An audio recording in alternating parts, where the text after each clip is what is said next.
Hello everybody and welcome back to my Assetto Corsa career mode series. Today we are on race 2, which is the quick race you can see at the bottom of your screen in the Alfa Romeo Giulietta QV line around Magione circuit. We've done some time attack around this circuit in this car, bit of practice, also some points given for our career mode as well. Here we are on the start line. Quick look at the setup. This is already my setup. Didn't really change much. It's quite a clean, balanced setup.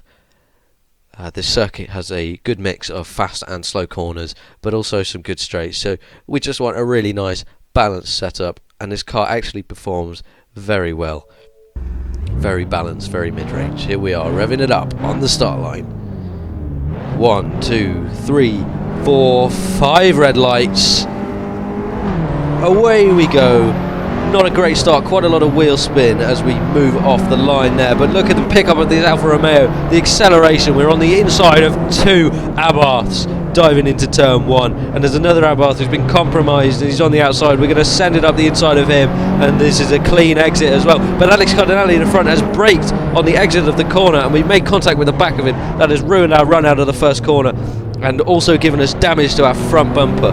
We've got a good run. The speed of this Alfa is much better than that of the Abarth, but the Abarth is quick around the corner. We're diving up the inside of this little left-hander.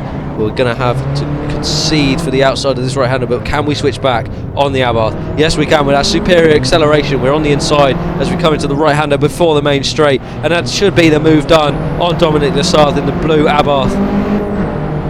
The pickup of this Alfa Romeo. Look at us go.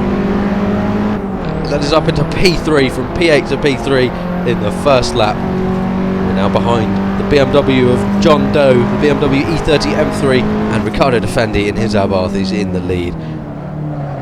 We will see his pace later in the race. Those 2 right-handers we've just been around are really nice in this car. And look at how we've gained on the BMW in front already.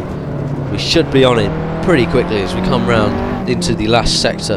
This is not where the Alfa Romeo really performs. These corners are a bit too slow and windy for it. It understeers quite badly, but those Abarths behind are really quick, really nimble through there. So look how Dominic Lassalle is in my mirror still. We cannot leave him.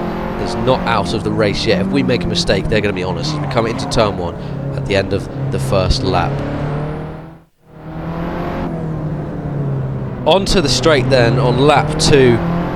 We're close to that BMW, but I don't think we're close enough to make a move as he accelerates away from us. The power of that thing is much better than this, and actually his rear wheel drive does give him a better run out the corners.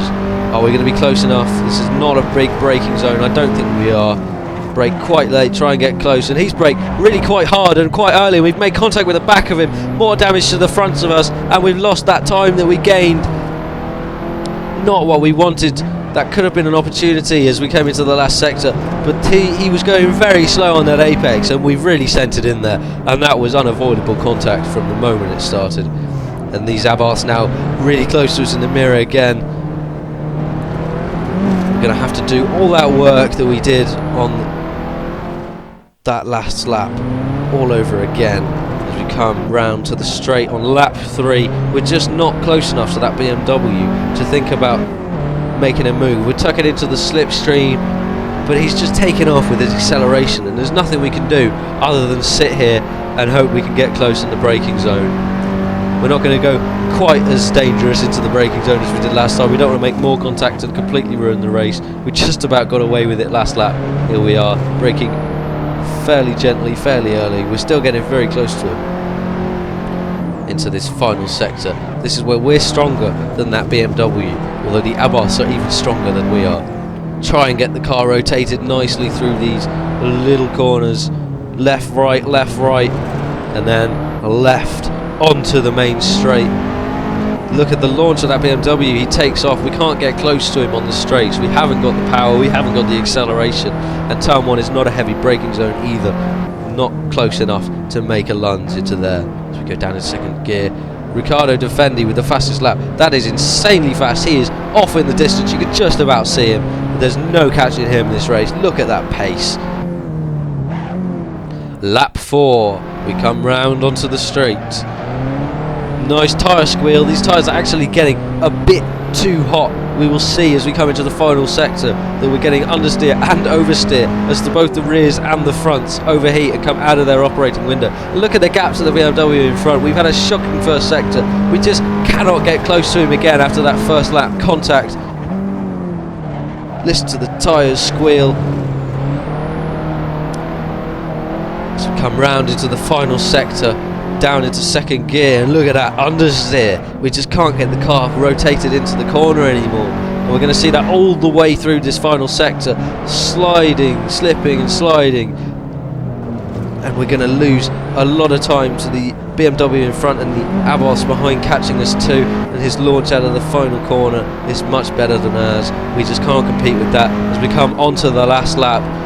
We need to cool these tyres down, have a nice chilled first sector, and get everything ready to attack him at the end of the lap. It's tidy turn 1. We're still not gaining on him. We're trying to keep these tyres in the right window, at the right temperature, get them ready for the end of the lap. The end of the lap is going to be our opportunity. Bit of braking into that left-hander, more braking into this tight right-hander, and we're going to come towards the right-hander onto the main straight. We're close to that BMW. We've close to the back of him quite considerably, but it's just not close enough. We're tucked into the slipstream again. His acceleration still pulling away from us. We need as much top speed as we can. This slipstream better pull us along and get us close to him as we come into the braking zone at the end of the straight.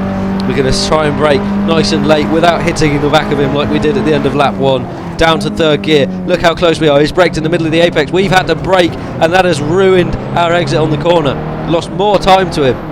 And on the right hander, is there an opportunity to make a move? No, the braking zone just isn't hard enough. We haven't got enough time to brake, and neither for these corners around here. We've got a nice run around on the left hander though. We're moving to the right hand side for the penultimate corner. This gives him the inside for the last corner, but we're going to try and open out the corner, give us as good an exit as we possibly can. Look at this run as we move behind the BMW, get a bit of slipstream, pull to the right hand side. We are gaining, still gaining. Are we going to get him? The finish line just comes too soon and we finish P3. Look at that gap, nothing between us there, a photo finish. If only we hadn't hit him on that first lap, maybe we could have got onto that P2. We just lost too much time, and that damage to our front bumper did not help. P3, from 8 to P3, up 5 places, all on the first lap. But hey, on the podium, not a bad race. Thank you very much for watching, everybody. We will see you next time. Take care.